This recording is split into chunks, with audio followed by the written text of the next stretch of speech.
전격 인터뷰, 오늘은 더불어민주당 당권주자 박찬대 의원 만나보겠습니다. 의원님 안녕하세요. 네, 안녕하세요. 오랜만에 모셨습니다. 요즘 당대표 선거운동에 바쁘실 텐데 흥미로운 소식이 있더라고요. 의원님이 이재명 대통령이 쓰던 의원실에 입주했더라고요. 네. 어떤 겁니까? 그게? 그 대통령으로 취임하게 되면서 국회의원직을 이제 면직하지 않습니까? 네네. 그러면 이제 의원회관에 방을 내놓아야 되는데 제가 원내대표를 막 마치고 다시 의원회관에서 생활하게 되는데 방이 마침 딱 비면서 잘 맞은 거죠. 상황이. 근데 상황이 겹친 거군요. 네. 근데 네. 818호가 상당한 좀 의미가 있습니다. 네. 이재명 대통령 사용하기 전에는 송영길 대표가 사용을 했었고요. 네. 그다음에 이재명 그리고 저로 이렇게 연결되다 보니까 저희 지지자들은 되게 좋아해요. 송영길 대표가 그 방에 들어가서 당대표가 됐고 또 이재명 대통령이 국회의원으로 818호로 들어와서 당대표를 2번 했고 그리고 제가 이제 그 방에 들어갔는데 당대표 선거를 앞두고 있다 보니까 이거 좋은 어떤 기운이 연결되는 것 아니겠는가.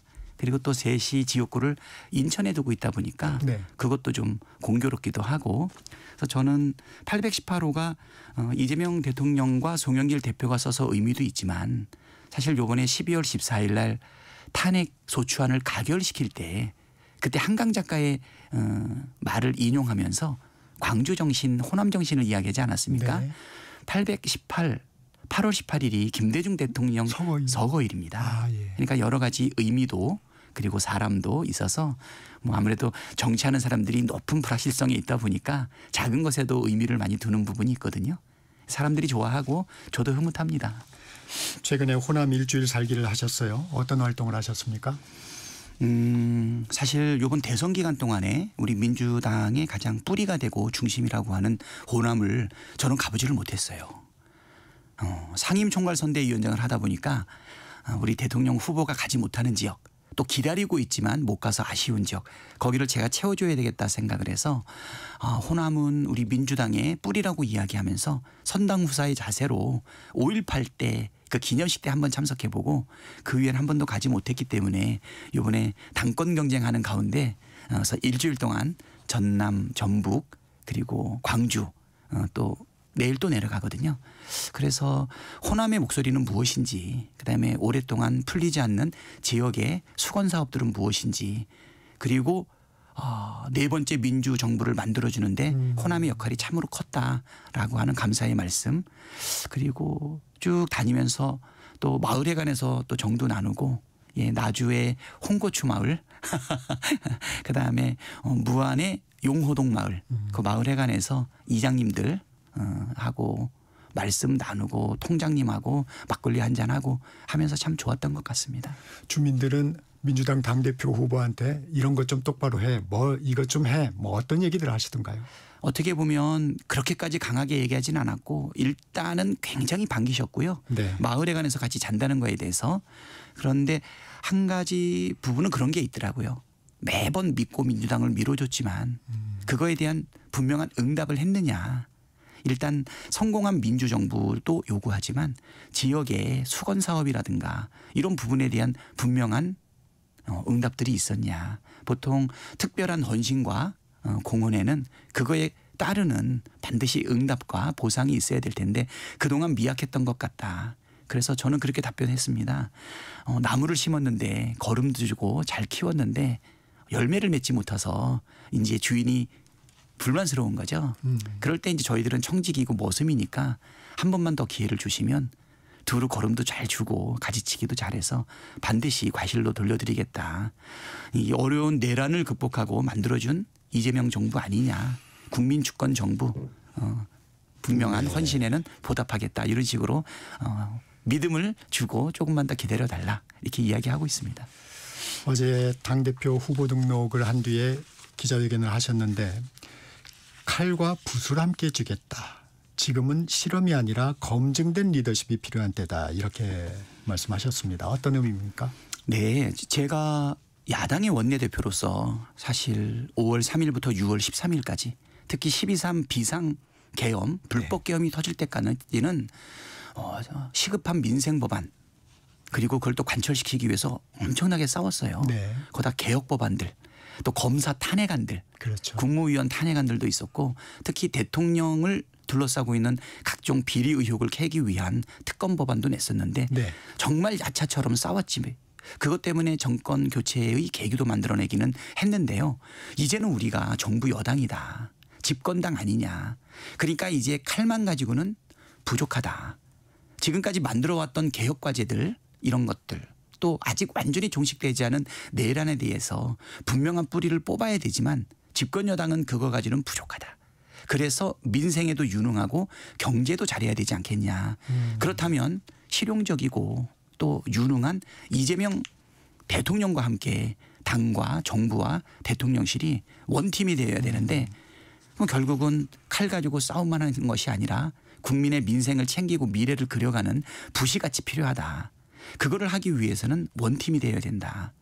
이재명 대통령과 함께 수석 대변인, 비서실장 그리고 또 최고위원 원내대표, 당대표 직무대행 그리고 상임총괄선대위원장을 하면서 발을 쭉 맞춰왔는데 이제는 대통령과 당대표로서 당정대 원팀을 만들어서 민생과 그리고 경제에도 유능하고 또 중도 확장 그다음에 보수의 가치까지도 우리가 상당한 부분을 안고 가야 된다. 그렇기 때문에 원팀이 필요하다. 그리고 검증된 리더십이라는 거는 지난 4년 동안 이재명 대통령과 함께 했던 그 여정을 보면 큰 대가 없이 그래도 많은 성과를 냈고 특히 원내대표 이후에는 무수히 많은 원내 전략들을 결국은 하나도 실패하지 않고 다 달성하지 않았느냐. 그리고 결국은 민주정부, 국민주권정부를 만들었다. 그래서 그동안 검증된 리더십을 기초로 해서 저에게 당대표의 직무를 주신다면 이러한 여러 가지 칼과 붓을 함께 운용하는 분명한 당대표의 역할을 하겠다. 뭐 이런 말씀을 드린 거죠. 이 야당 대표와 여당 대표의 차이도 언급해 주셨는데 박찬대 의원님께서 당대표가 되신다면 예를 들면 이제 그 원내대표 때 보지 못했던 또 다른 모습을 볼 수 있을 거다. 이런 말씀이 되겠습니까? 그렇죠. 그 역할에 따라 사실은 다른 책무도 나오고 능력도 나온다고 생각이 됩니다. 아무래도 야당 대표는 사실 여당이 아니기 때문에 뭐 예산의 편성이라든가 또 집행이라든가 또 정책의 운용이라든가 이런 부분에 상당한 제한이 있고 결국 그 권한은 행정부가 가지고 있고 야당은 입법부로서 삼권 분립에 의한 균형과 견제의 기능이 강화가 되겠죠. 하지만 집권 여당이 되게 되면 정부와 대통령과 그리고 당이 당정대가 원팀이 돼가지고 국정 운영에 참여하기 때문에 아까도 말씀드렸듯이 민생과 경제에도 집행력을 뒷받침할 수 있는 예산과 재정과 입안으로 뒷받침할 수 있는 부분을 분명하게 보여줄 수 있다. 특히 저는 회계사 출신입니다. 한 20여 년 회계사를 했기 때문에 현물 경제도 잘 알고 있고요. 주식시장 또 금융감독원에 근무했기 때문에 또 시스템도 잘 알고 있습니다. 공시감독국 회계감독국에 있었고 또 법인을 창업해가지고 운영도 해봤기 때문에 실질적으로 탁상 행정은 아니다. 실질적으로 내가 몸으로 경험해봤던 밑바닥 경제의 생체 구조라든가 아니면 우리나라 자본시장 전체를 가지고 있는 시스템 전체를 이해하고 있다 보니까 어쩌면 여당 대표로서 훨씬 더 야당 대표 때보다 유능하고 쓸모가 많다. 뭐 이런 생각이 듭니다. 그냥 자기 홍보입니다. 네. 전당대회 권리당원 표심이 55%를 차지합니다. 당심이 중요한데 지금 초기 판세는 좀 어떻게 분석하고 계십니까? 늦은 결심 그다음에 늦은 출발을 했기 때문에 먼저 나선 후보에 비해서는 조금 격차가 있게 시작했던 것은 분명하고요. 그렇지만 지금 3주 이상 다니는 과정 속에서 많은 압도적인 지지를 받는 부분들도 많이 있습니다. 특히 정치 고관여층 그리고 동료 의원들로부터는 지난 13개월 동안 보여줬던 서번트 리더십이 상당한 공감을 받고 있어서 국회의원들과 정치 고관여층으로부터는 상당히 압도적인 지지를 받고 있습니다. 그런데 아까 말씀드렸듯이 의원의 마음과 당원의 마음이 다르지는 않습니다. 하지만 스며들어갈 때 우리 속으로는 찬미어 들어간다고 얘기하는데 찬대가 그들에게 스며들어갈 때까지는 네. 약간의 시간은 필요하다. 지금 남아있는 3주면 충분히 가능하다 생각이 되고요. 이번 주말 정도가 되면 골든크로스도 기대하고 있는 상황이고요. 각종 지표가 오차 범위 안에 그다음에 몇몇 디지털 커뮤니티에서는 압도적인 지지를 받고 있기 때문에 최근에 보여줬던 전당대회에서 당대표 누가 될 것인가 네. 일방적이지 여론조사. 않고 네. 아마 흥미롭고 네. 그다음에 우리의 주권자인 당원들의 선택에 따라서 마지막까지 엎치락뒤치락 해나가지 않을까. 아마 관심을 가지고 볼 것 같아요.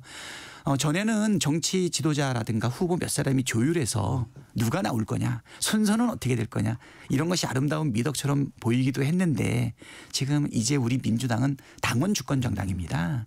당원들이 주권을 가지고 선택하는 거죠. 머슴들끼리 뭘 할 건지 결정하는 것도 나쁜 일은 아니나 주인을 빼놓고 할 수는 없는 거죠. 주인이 머슴들의 프레젠테이션을 다 들어보고 이번에는 갑돌이가 좋겠구나. 이번에는 을순이가 좋겠구나. 뭐 이런 식으로 얘기하지 않을까. 그래서 저는 이번에 전당대회를 통해서 우리가 네거티브 하지 않기로 굳게 약속했기 때문에 아마 당원이나 지지자들도 비판이나 검증의 수준을 뛰어넘어서 갈라치기나 네거티브가 심하게 발생하지 않을 거라는 기대감도 있고요. 이번에야말로 우리 정청래 후보와 박찬대가 가지고 있는 서로 다른 개성과 강점을 가지고 우리 주권자 당원한테 어떻게 어필할 건가. 뭐 그게 아마 관건인데 긴장도 되지만 한편으로는 흥미롭기도 합니다. 당원 주권 정당 강조해 주셨습니다. 박 의원께서는 내년 지방선거 공천에 당원 참여 시스템을 만들겠다고 했는데 어떤 내용인가요? 네, 지금 아무래도 지방선거는 유력자 또는 네. 뭐 지역위원장 네. 아니면 시당 아니면 중앙당의 사실은 결정과 전략이 많이 작용을 했던 부분이 있습니다. 그런데 네. 내년 지방선거는 이재명 정부 성공을 위해서 첫 번째 징검다리를 놓는 선거예요. 네. 우리가 5년 후에 정권을 재창출하지 못한다 그러면 두 번의 경험이 있지 않습니까? 다시 이명박근혜가 나타나거나 또는 윤석열 같은 정말 괴물 대통령을 다시 맞을지 모른다는 두려움 때문에 사실 5년 뒤에도 정권을 재창출하는 것이 간절한 목표이다. 그러기 위해서는 언제가 제일 중요하냐? 그때냐? 아니다. 지금이다. 지금 30일 동안 대통령께서 그래도 잘하셨지만 이 1년 동안 분명한 정치적, 경제적, 사회적 성과를 내서 국민의 지지를 기반으로 내년 지방선거를 압승해야 된다. 그래야 그 이후에 총선도 그 이후에 대선도 도움할 수 있지 않는 거냐. 그래서 이제 저는 관심을 갖는 게 내년 지방선거에서 당원 주권 정당을 우리가 표방하고 있으니 이것은 높은 단위에서 의사결정되는 것보다 아래 단위에서 올라오는 의견을 충분히 반영해서 그들의 결정권의 비율을 높여서 뭐 예를 들면 지금 대의원과 일반 네. 권리당원의 비율이 20대 1 범위 안에서 조율을 하고 있어요. 그런데 점점 대의원의 투표권과 일반 권리당원의 투표권을 이렇게 모아가고 있거든요. 그래서 전당대회도 그렇게 바꿔가겠지만 특히 지방선거는 5대5로 보통 결정이 많이 되어요. 권리당원 5, 여론조사 5. 여기서 권리당원의 비율을 어떻게 높일 거냐. 그리고 또 예측하지 못한 갑자기 어떤 전략적 결정에 의해서 특정 후보한테 유리하거나 불리하고 하는 것이 결정내는 것을 조화롭게 해야 될 것 같아요. 여성들한테는 확대하고 청년들한테는 기회를 주되 오랫동안 공헌했던 분들한테는 그 공헌에 대한 보상과 평가도 분명히 필요하거든요. 그것을 지도부에서 일방적으로 결정하기보다는 충분한 의견을 수렴할 필요가 있어서 저는 당대표가 된다면 바로 지방선거 기획단을 발족할 생각입니다. 그리고 각 지역별 대선 공약을 어떻게 적용할 것인가. 대선 공약 이행점검 TF도 만들어서 아래쪽의 의견, 당원들의 결정권, 당원들의 목소리를 최대한 반영하는 룰을 빨리 결정하겠다. 그래서 예측 가능성을 높이겠다라고 하는 그런 말씀이죠. 네. 네. 현안 살펴보겠습니다. 의원님은 검찰개혁을 추석 밥상까지 확실히 끝내겠다고 말했습니다. 검찰개혁 입법의 타임테이블 어떻게 구상하고 계십니까? 네. 검찰개혁 굉장히 오랫동안 이야기 나왔지만 마지막 퍼즐을 맞추지 못했던 것 같습니다. 그런데 이번에 검찰 독재 정권 네. 이제는 뭐 검찰의 칼끝까지 부족하니까 군인들의 총칼까지 갖고 들어온 것 아니겠습니까? 이번에 불법 개헌과 내란의 촉발은 사실 검찰 권력을 제어하지 못한 부분에도 상당히 있다고 봅니다. 그래서 저는 국민들의 이제 검찰 개혁을 위한 컨센서스는 무르익었다. 정청래 의원은 이제 뜸이 거의 다 들었다. 나는 때가 됐다. 이렇게 네. 표현하고 있거든요. 네. 관련 법안들이 이미 다 나와 있습니다. 네. 검찰 개혁의 가장 관건은 세계사에 유례가 없는 너무나도 막강한 검찰 권력을 적정하게 분산하고 견제와 균형이 있게끔 해야 되는데 핵심은 그거는 이제 수사와 기소를 분리하는 거다. 그거를 위해서 검찰청법을 사실은 폐지할 필요가 있고 공소만을 담당하는 공소청. 공소청을 만들고 네. 중대수사를 수사하는 또 중수청을 중수청. 만들어야겠죠. 네. 그리고 경찰과 중수청과 또 공수처 이러한 수사기관의 수사를 조율을 해야 되지 않겠습니까? 이번에 대통령 체포와 내란 수사와 관련해서 3개 수사기관의 혼란과 어디가 권한이 있는지도 논란이 됐기 때문에 국가수사위원회를 두어서 그새 수사기관을 만지는 건데 저는 이 부분에 대해서는 우리가 결단만 하면 8월 달에도 본회의를 통과할 수 있다고 봅니다. 좀 더 의견을 수렴해서 아무리 늦어도 9월까지는 가능하기 때문에 우리 10월 밥상 그때는 모든 게 넉넉하고 그리고 수확한 과일과 함께 가족과 행복한 시간 아닙니까? 그때 법적으로 해체된 검찰청 이야기를 한다든가 검찰개혁이 입법적으로 완성됐다는 것을 추석 밥상에 올려서 이야기 나누는 그것을 만들겠다라고 하는 상징적인 예시인데 검찰개혁이 검찰 그다음에 사법 그리고 언론 그리고 내란 종식 관련해 가지고 제일 먼저 이루어질 것이다. 예. 그제죠. 국회 법사위에서 지금 말씀하신 검찰개혁 4법에 대한 공청회가 있었습니다. 네.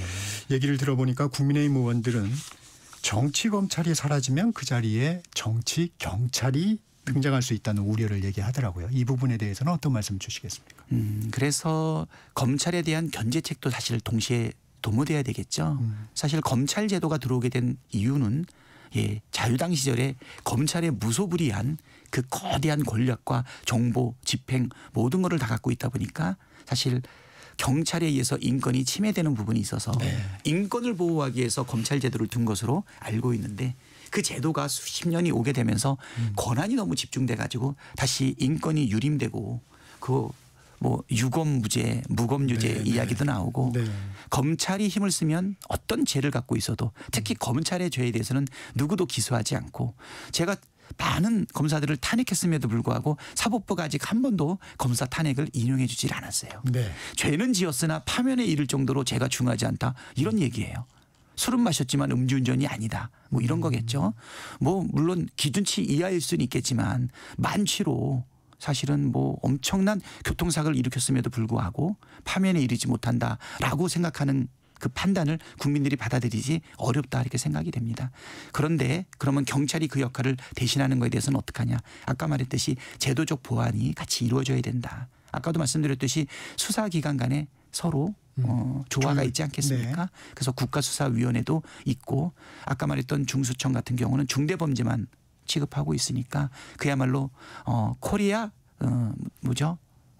FBI 이런 걸 만들어서 국민과 함께 해나가야 되겠죠. 제가 볼 때는 경찰이 그 피해를 격심하게 했던 것은 벌써 50년 전 일 아닙니까? 지금 우리 대한민국도 많이 선진화되어 있고 적절하게 제도적으로 만들어준다면 경찰에 대한 적절한 통제와 관리도 가능하다 생각합니다. 관련해서 하나만 더 여쭈면 이제 총리 산하의 국가수사위원회가 만들어지지 않습니까? 지금 계획대로라면 계획대로 그렇습니다. 계획대로라면 네. 그러면 정치적 편향성이 더 심해지지 않겠느냐 하는 우려도 있더라고요. 어차피 뭐 그 검찰청도 법무부의 외청 아닙니까? 네. 행정부 소속입니다. 검사들의 독립적 수사는 한편으로 장점이 있지만 한편으로는 누구도 통제하지 못하는 무소불위가 됐던 것이죠. 검사 징계는 여태까지 누구만 했습니까? 검찰총장만 했습니다. 법무부 장관도 검사를 징계할 수가 없었어요. 네. 검사를 징계하는 유일한 방법은 입법부에 의한 검사 탄핵밖에 없었습니다. 근데 검사도 그냥 공무원 아닙니까? 근데 왜 그 일개 검사를 탄핵하는데 국회의원이 100명이나 서명해야 됩니까? 우리가 첫 번째 검사 탄핵안을 올렸던 첫 번째 케이스는요.